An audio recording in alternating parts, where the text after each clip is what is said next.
Going to keep talking about Donald Trump now because he's going somewhere, and so is Stephen. That is to Davos. An unexpected announcement, this is, isn't it? It is. It's going to be the first time in 18 years that a sitting US president will attend the meeting of global and political leaders in Davos in the Swiss Alps. Now, the reason that US presidents haven't come in previous years varies for many reasons. One of them is mainly to do with the calendar. It's usually the same week as the State of the Union speech in the US, and that's why the president doesn't attend. But also, when presidents do go to Davos, as we know from the one time it did happen back in 2000, there's a huge extra security concerns. It's already an incredibly high security event because there are some 60 world leaders who attend every year, 350 major politicians, thousands of CEOs, very high security in general, but a US president complicates that even further.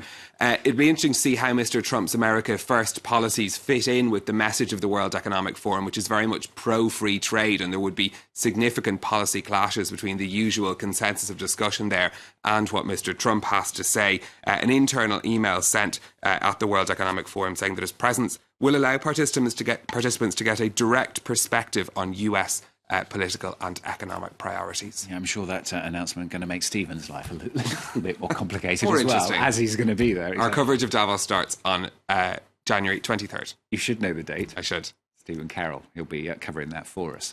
Other business news now, a positive milestone for the global economy. That's right. The World Bank says that global growth has returned to levels not seen since before the financial crisis.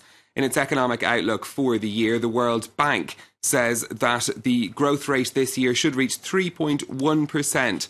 But it's also warning that global growth is peaking, and that's because of low productivity, weak investment and ageing populations. France 24's Kate Moody spoke to Ian Coase of the World Bank. Global economy is going to have its best year since the global financial crisis. Growth, we expect, is about 3.1%.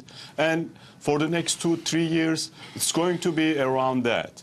But the big question is how long this expansion is going to continue and how it will end. And given the long-term challenges, structural challenges associated with demographics, associated with low productivity, we think that it is important at this point to undertake forward-looking policies to improve the growth potential.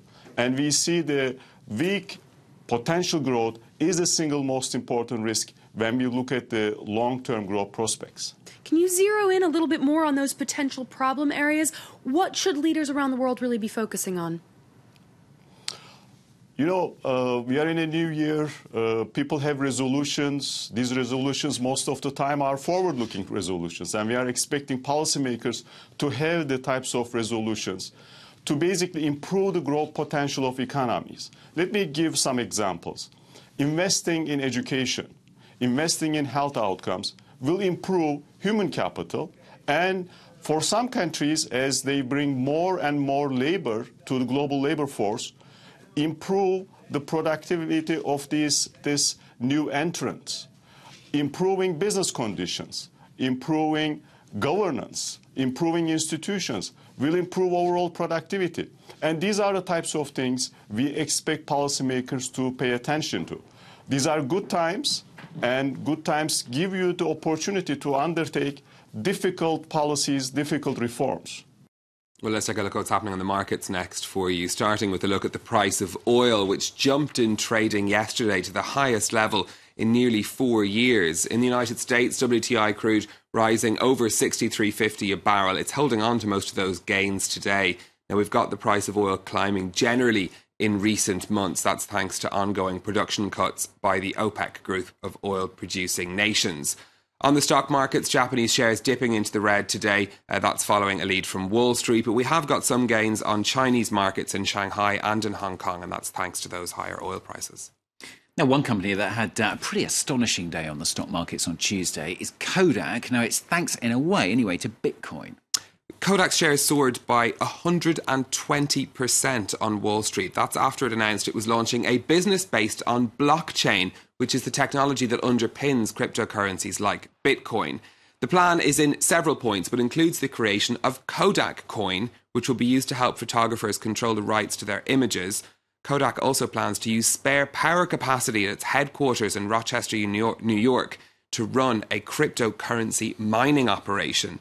It's a bold move for a company that's faced near collapse in the past for failing to keep up with digital changes in photography. Looks like it's going fully digital now. Yeah, I'm sure it is. Now, one story we mentioned a little bit earlier on in the news, but Chinese airlines, they're making a massive order now for planes and Airbus. Tell us a bit more, Stephen. French officials say that the order will be for 184 A320 aircraft by 13 different airlines in China. Now, President Emmanuel Macron had flagged this deal when he spoke earlier. He said he also hoped that a deal could be done in the coming weeks or months to sell the larger A350 and A380 planes. Now, no value has been given to this order as yet, but at the average list prices for A320 aircraft in 2017, it would be worth more than $18 billion. And lastly from Stephen, he's been searching for years. He's finally found one. This is a business that is more profitable than Apple. And it is Switzerland's central bank, unusually. It reported record profits for last year of more than 46 billion euros. That's a sum worth 8% of Switzerland's GDP. The Swiss National Bank is a major money manager. It has a portfolio that's worth more than 600 billion euros. Its earnings were boosted by low bond yields, higher stock prices and a weaker Swiss franc. Now, while its profits are bigger than Apple's, the bank is actually a huge investor in Apple, holding more than 19 million shares in the iPhone maker. I don't think either of us will be changing jobs to become central banks, sadly. No, there's always a crossover, isn't there? Swiss banks and Apple, why not? All right, thank you very much, Stephen. Stephen with Business on France 24.